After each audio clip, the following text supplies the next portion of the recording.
नीतीश कुमार को लेकर बार बार कहा जा रहा है कि उनको उपराष्ट्रपति बनाया जा सकता है और बिहार के गद्दे पर किसी और को बिठाया जा सकता है। बीजेपी क्या इसको लेकर प्लान कर रही है, आगे बढ़ रही है? आप लोग भी बड़े दिन से बिहार में टिके हुए हैं, तो बिहार की सियासत में कौन सा खेला होने जा रहा है गिरिराज सिंह जी? नीतीश जी को तो मैं इतना ही जानता हूं, अभी बिहार के मुख्यमंत्री हैं, आज से नहीं बरसों से हैं। आगे की बात तो या तो नीतीश कुमार बताएंगे या कोई पूछने वाला होगा तो वो पूछ के बताएगा। हम तो जानते हैं कि बिहार के एक मुख्यमंत्री के रूप में नीतीश जी बिहार का विकास कर रहे हैं। बने रहेंगे? वो इफ्तार पार्टी में भी जा रहे हैं आरजेडी के।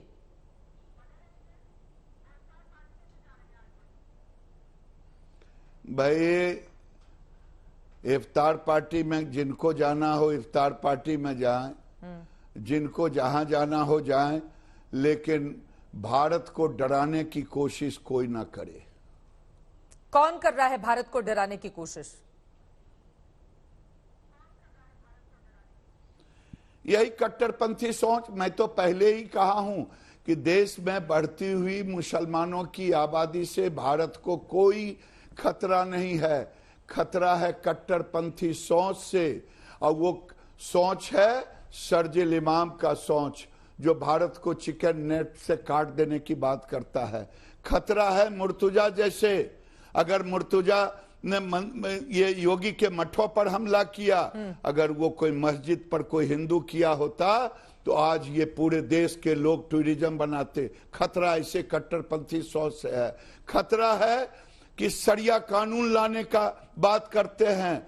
खतरा है हिजाब आंदोलन के तहत भारत को बदनाम करने का। एक तरफ बदनाम करने की साजिश हो रही है पूरे दुनिया में, और दूसरे तरफ गजवाए हिंद की सोच वाले लोग हैं। ये लाउड स्पीकर को लेकर भी गिरिराज सिंह जी बड़े सारे सवाल खड़े किए जा रहे हैं। हालांकि उत्तर प्रदेश में तो परिसर के अंदर ही लाउड स्पीकर की आवाज रहे, इस तरह की व्यवस्था कर दी गई है। लेकिन क्या आपको नहीं लगता कि देश भर में इस तरह की व्यवस्था होनी चाहिए? इसको लेकर बीजेपी आगे कैसे बढ़ेगी? महाराष्ट्र में भी इसको लेकर राज ठाकरे की बीजेपी की अपनी अलग सियासत है। लाउड स्पीकर बड़ा केंद्र में बना हुआ है इस वक्त।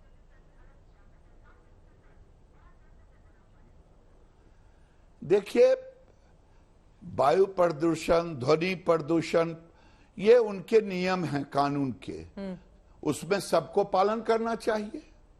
कोई धमकी दे, कोई कुछ कहे, ये भारत को लोगों ने क्या समझ लिया है, मुझे कुछ समझ में नहीं आता। इसलिए कर रहे हैं कि अभी होड़ लगी हुई है तुष्टीकरण के लिए। ममता बनर्जी जो अपने बंगाल में रोहिंग्या के लिए रेड कारपेट बिछाते हैं, चुनाव में उनके मंत्री कहते हो पत्रकारों से कि चलिए ले जाकर के मिनी पाकिस्तान दिखाते हो, और वो आए यहाँ पाठ पढ़ाने के लिए देश को। ये लोग देश को तोड़ने वाले हैं महज वोट के लिए।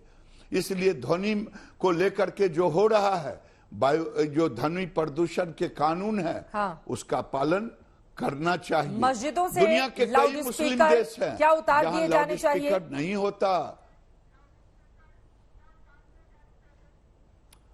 ये मैं कह रहा हूं कि ध्वनि प्रदूषण ने जो कानून लाया है उसके तहत सबों को करने की जरूरत है। लेकिन धमकी देकर के भारत को बदनाम करने की कोशिश ये उचित नहीं है कि पूरे दुनिया में।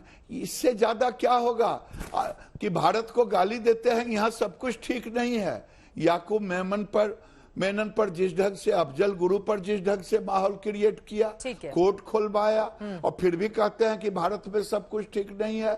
ये बात एक साजिश के तहत भारत को पूरी दुनिया में बदनाम करने की कोशिश हो रही है।